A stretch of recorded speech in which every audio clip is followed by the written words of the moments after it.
How do you handle all these dire predictions that we hear about in the scriptures on these last Sundays of the year? The so-called second coming of Christ in judgment, or to bring all his work of creation to its conclusion and fulfillment. How do you handle that? Do you handle it? The people that Paul was writing to in that second reading had one approach. They thought Jesus was going to come back very, very quickly, and so they just stopped working, stopped plowing, stopped planting, stopped doing business, stopped getting married, all the things that we do. Because why bother? He's coming any day now. Obviously, they were miscalculating. So by this time in Christian history, how do we handle it? I think most of us who are think that we're going to die first before Jesus comes again. If you're a betting person, that would probably be a good bet. After 2,000 years, he has not returned as promised. It's not a good bet, though, because if you win the bet, you can't collect.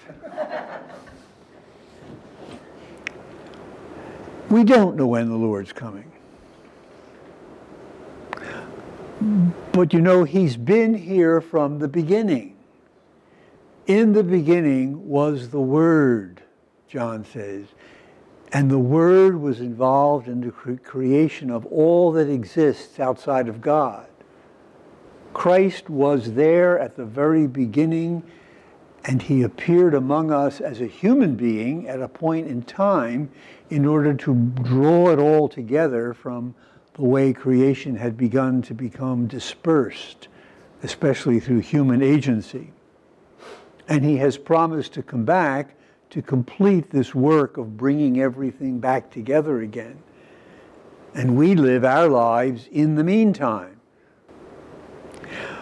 Jesus says here, by your endurance, you will save yourself. Now, what does he mean by that? Does he mean you just, clench your fists and grit your teeth and hang in there until he gets here? No. In other places in the scripture, he talks about us being as yeast in flour and water, in the dough. Christ is still in the world. He hasn't left. He's not sitting on a cloud waiting for the clock to spin itself down so he can come back. He's still in the world as he has been from the beginning, and in the flesh, in your flesh and in my flesh. I believe Christ is permeating the entire universe, but we certainly know that he is within us because we have met him, we have taken him in faith, we have been baptized into him, his Spirit has been poured out into us. So this waiting period isn't just a time for twiddling your thumbs or reading a good book. It's time for us to be who we are, Christ in the world as yeast, raising up the universe. Now that sounds like a big project, and it is. It's universal, it's cosmic. We don't have to worry about the cosmos part. Christ will take care of that. We do it by being who Christ has called us to be, himself, in the world, by living according to his example and teaching. That's the moral aspect of being a Christian, where you got to do something or not do something in order to be Christ in your world. And it doesn't mean we have to do great things. It means we have to get up in the morning and go to work and work honestly and treat our fellow workers with respect and love, and our spouses and our children and our neighbors and people who have different political persuasions than we do. All these things. This is the yeast in the dough of the world, of the universe, really. But we're only in charge of this one planet, so don't be overwhelmed by the task. Christ in us is our hope of glory, but Christ is in us in order to raise up all that has been scattered out from the Father and bring it back by living human life humanly, by living human life as Christ, the paramount human, has shown us how to live it. So the second coming of Christ really isn't something to be frightened about.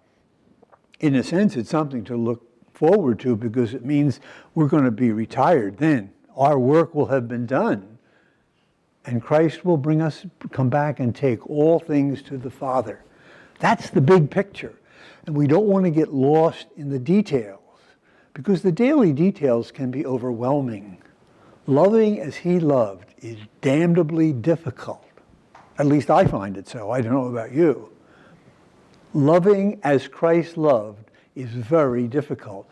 That's why we gather here every Sunday morning in some church, to hear the word of the Lord again and be nourished by it, and then to be really nourished by the table where we share the meal of the Eucharist, so that we can go through the coming week as this yeast, as this cosmic presence of Christ in the world, in order to raise up the world.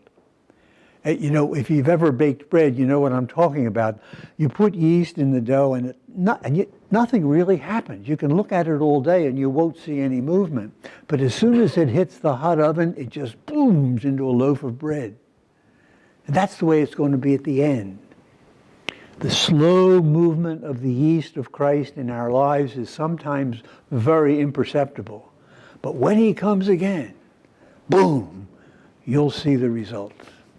And the results will be magnificent. So there's nothing to be afraid of the second coming of Christ.